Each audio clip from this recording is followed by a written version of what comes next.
Good evening. My name is Jacqueline Perez Galvin, and for my final individual project, I decided to talk about a framework for autonomous vehicles. Now, the issue with having autonomous and electric vehicles is the vulnerabilities and risks that come with it. There can be attack from miles away and from people who we don't even know. Even though there is not a sure way of protecting against attacks and patch every single bug that may come with the system, there are ways of mitigating and reducing the risk from them happening. First of all, we can talk about what is an autonomous vehicle. So, autonomous technology is including a combination of hardware and software, remote or on board, that has the capability to drive a vehicle without active physical control or monitoring by a human operator. Um, I think now the most common one that we know is Tesla, and I think that's the one that has been seen the most, and the one that honestly just changed the view of driving a vehicle. I say vehicle because there are so many different types of vehicles that are now autonomous, that include autonomous technology. Also, another thing is there's something they're called electric vehicles, but those are two different things because not all electric vehicles have the autonomous feature. But an electric vehicle is defined as a vehicle that can be powered by an electric motor that draws electricity from a battery and is capable of being charged from an external source. Now, going back to Tesla, a Tesla can have an electric motor, but they do have the autonomous feature. I did research many types of frameworks that people have created. For example, I saw one that is called the Situational Crime Prevention for Automotive Cybersecurity, and they focused more on how and why and how a crime occurred, and looking at other factors that can help an attacker succeed in an attack. They even mention the different threat surfaces that some of us might ignore, like the radio. Um, I will be focusing more on just like a theor excuse me. I don't focus on the technological concept of the framework, but they did. And I think another source that I did have was called "An Attacks and Defenses on Autonomous Vehicles," and this one just focused on all the methods and all like the different things that can be vulnerable and what can be attacked, which I think is really important when it comes to these type of things and when it comes to creating a framework. The one that I focused on more researching was the framework from the National Institute of Standards and Technology, and that was the main inspiration for my project. I learned about this in different classes. It was one I took last semester, and it was a really good base for this project. The official website provides information of the cybersecurity framework, going into detail of each part of the actual framework. And this is used by many companies since this can be adjusted and modified to fit a company or organization needs. As it says on the website, the framework is designed to complement, not replace, an organization's cybersecurity program and risk management processes. So this just gives an extra set of protection just in case if they're not aware of what could be happening, or they're not aware that they should include these. In my schedule approach, I focused on the core of the framework,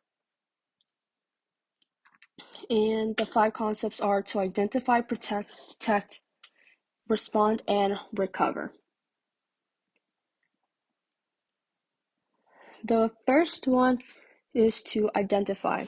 So it's really important to identify the risks and vulnerabilities that are currently present or that could be an issue later on in the future. For example, a lot of companies use key fobs to unlock cars. Although if we're going back to Tesla, I don't think that this is an issue. But if newer companies are trying out autonom- uh, autonomous uh,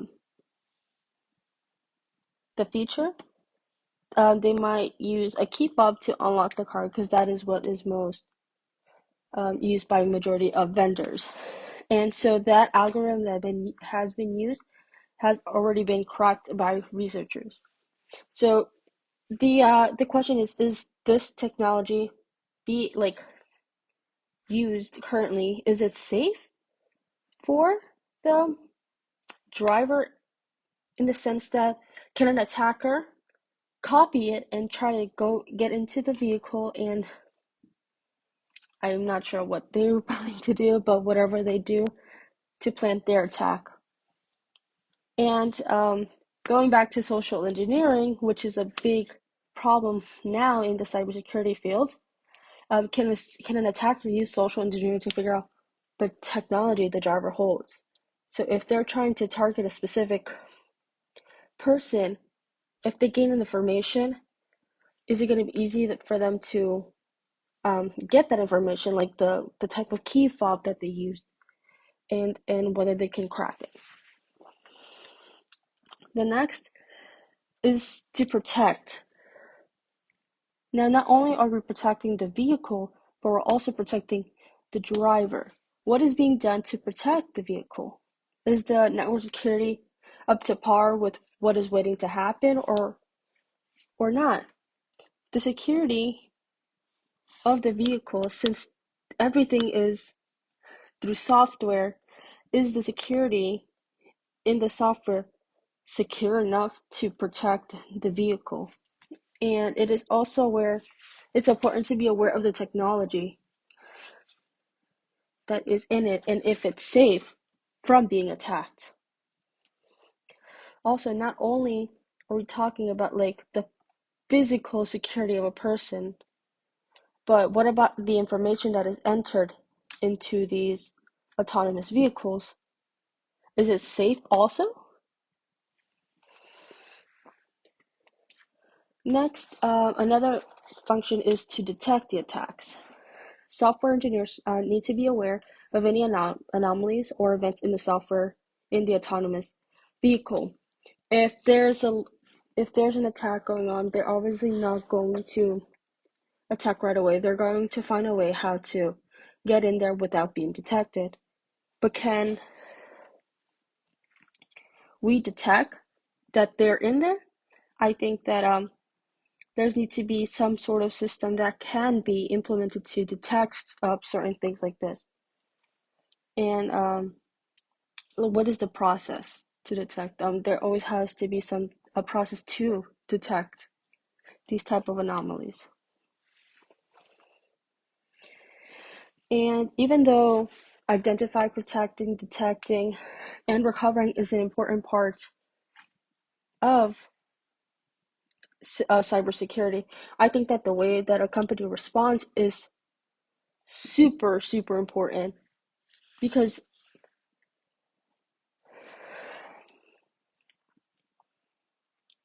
a plan within the company needs to be established based on the risk and vulnerabilities identified. For example, if there is an attack to the sensors or attack into the Bluetooth that is there, what is the vehicle going to do in order to protect the driver? Will it shut off automatically? Will it drive off to the side of the road and just turn off completely, knowing that there's an attack going on? Is that the safe way to go? I think the way that is that the attack, like the way that we respond to attack, is important because we don't want to lose any information about the attack. And finally, we need to have some sort of recovery because software and hardware aren't invincible. Unfortunately, there are going to be events where this type of vehicle is going to get attacked, and unfortunately, I'm not sure if we actually have seen it yet. I know that there have been issues with like Teslas and crashing and whether it's really reliable to have the self-driving feature. But if there is an attack, how is the company, how is the person going to recover, and how the car is going to, or the vehicle going to recover in that?